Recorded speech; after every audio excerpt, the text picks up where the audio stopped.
What's up, everybody? How are you guys doing today? Welcome back to another episode of Phenomenal Views. I'm your host, Nick Smith, and this is my review for Dragon Ball Z Resurrection of Frieza. Now, I do not have the DVD on me right now, but that is because one of my good friends is borrowing it. This review is going to contain spoilers. I'm not going to go into too much of spoiler territory. However, if you do not want to know what happens, leave this video now because I am going to be going into spoiler territory.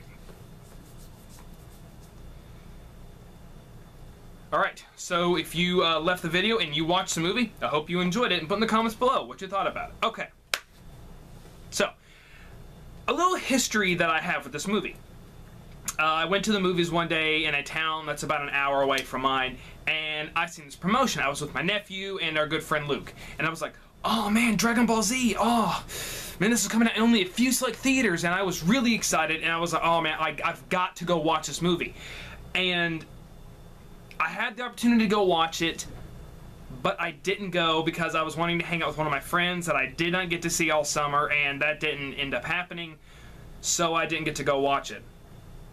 But I looked up online, I was like, okay, well, when is this coming out on DVD? And I went and bought it a couple days ago. So, watching the movie, I watched it a couple times to get my opinion on it, because I've heard so many other opinions, and I was like, well, you know, I'm not going to go off everyone else's opinion, I want to go on my own. Now, you all know I love Dragon Ball Z Battle of the Gods, and I could not wait for Dragon Ball Z Resurrection of F. Then I watched it, and I was like, okay, well, I was like, that movie was good. I liked it. I did like Dragon Ball Z Resurrection of F. I really did. But I'll get into a couple things that kind of bug me. But here we go. So, Resurrection of F is where Frieza is resurrected by the Dragon Balls, and he is, well, of course, he's brought back to life, and he's wanting his revenge on Goku. Now, the thing with Frieza is, when I was a kid, and I watched Dragon Ball Z, I could never get to actually watch it. I would always have to go to my friend Josh Madden and go like, dude, okay, so what happened in Dragon Ball Z? And he would be like, Frieza transformed. I was like, really? Well, how did he do it? Next time. What did Goku do? Or what happened? Goku went Super Saiyan. I would be like, oh man, I hate that I cannot watch this. So I never really got to experience the Frieza saga. But I do know who Frieza is, and I do know about all his forms. I do know how he is practically, compared to his brother Cooler, he is a spoiled brat, and he's never really had to do anything. So when he comes back to life, he's wanting his revenge on Goku, and the people that brought him back, they're like, okay, why do you want your revenge on Goku? Let's just focus on space. Let's focus on controlling the rest of the world. Just leave Earth alone. You know, why don't you just leave Earth alone? You got killed there. And Frieza's like, of course I have to take my revenge. What's the matter with you? So, you know, they bring about like how Goku has defeated Majin Buu, and he's even fought with Beerus the Destroyer. And Frieza brings up, he's like, Father mentioned two people that I should not ever cross with. Majin Buu and Beerus the Destroyer. And you're telling me Goku killed Majin Buu? And they're like, yeah, he killed Majin Buu, so you don't need to fight him. Just let it go. But of course, Frieza cannot let it go. So Frieza decides, okay, you know what? I'm going to train. And but you mean you're going to get stronger? You can actually get stronger? Because they explain in this movie that Frieza has never really ever had to train because he's always been the strongest. He's always, I think they said when he went to his second form, his power was 1 million or something like that. He was just so strong, he never had to train. He had such a high power level that just his presence alone was threatening enough. He never had to do anything. He was the strongest. So they say that Frieza has been training for 4 to 6 months. So he comes back and he's a force to be reckoned with. You know, he's blowing up stuff and everything. So the Z Fighters all gather together and they fight. You know, we've got some great fight scenes in this movie. We've got great action. We've got good characters. We've got good character development that actually did not hit characters from Dragon Ball Z Battle of the Gods. I'll give you an example. Tien wasn't really in Battle of the Gods from what I remember. Tien comes in, he fights, and it looks awesome because Frieza has 1,000 men, and you have Piccolo, you have Krillin, you have Gohan, you have Tien, you have Master Roshi. You have all these people fighting all these men, and also you have this new character called Jaco, who is actually not an annoying character. He is a really good character. Turns out he is a space cop who is basically, he basically comes down to tell Bulma, Frieza has returned. I'm coming here to tell you now, so you can get Goku, and so he can kick his butt. And so with that, here was what hit the movie for me. Frieza is a big villain. He is Goku's nemesis. Him and Vegeta are Goku's rivals, pretty much.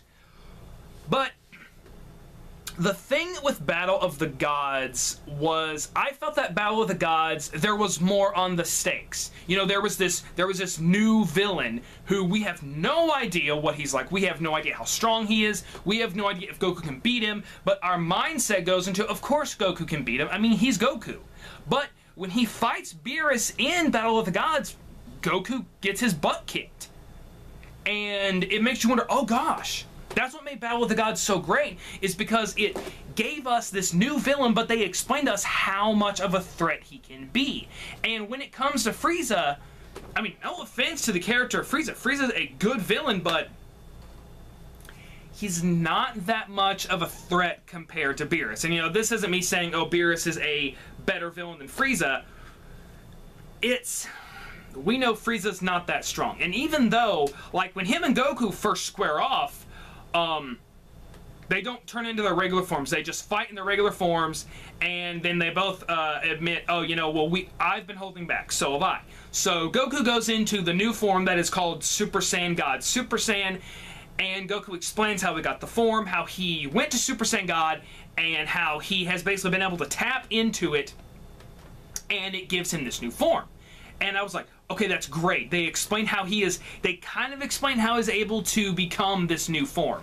Frieza, when I heard that Frieza was getting a new form, I was like, oh man, I wonder if he's going to be reaching Cooler's form.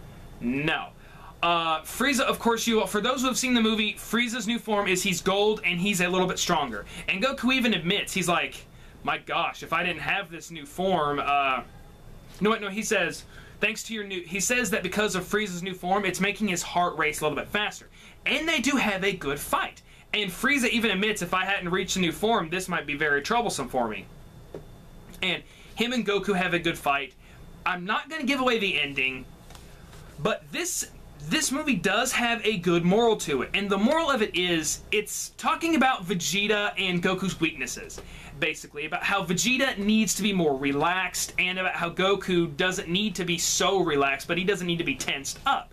Because they always talk about how Goku is such a kind-hearted soul that this could come back to haunt him. Whereas in the first movie, Goku didn't kill Frieza. Or not in the first movie. In the first, when him and Frieza fought the first time, Goku spared his life. After Frieza begged him to spare his life. Frieza shot an energy blast, Goku shot it back, and it didn't kill him. I thought it did, but it didn't. So, Goku does not end up actually killing Frieza. Okay, never mind, let's scratch that. He does, but he doesn't fight him the final time. Him and Vegeta spar and take turns, and that was another thing that was good about in this movie, is that Vegeta and Goku have their moments with each other. Once again, you know, they bicker with each other. It's so hilarious. When Goku and Frieza are fighting, Vegeta just comes right in there and starts punching him, and he's like, I want my turn. He's like, oh, come on, Vegeta, I was just warming up. And this movie was a good time. I'm not gonna lie. It was a good time. It had good characters, it had good story, but the story is not as good as Dragon Ball Z Battle of the Gods. But I will tell you one thing that made me laugh throughout the whole entire movie.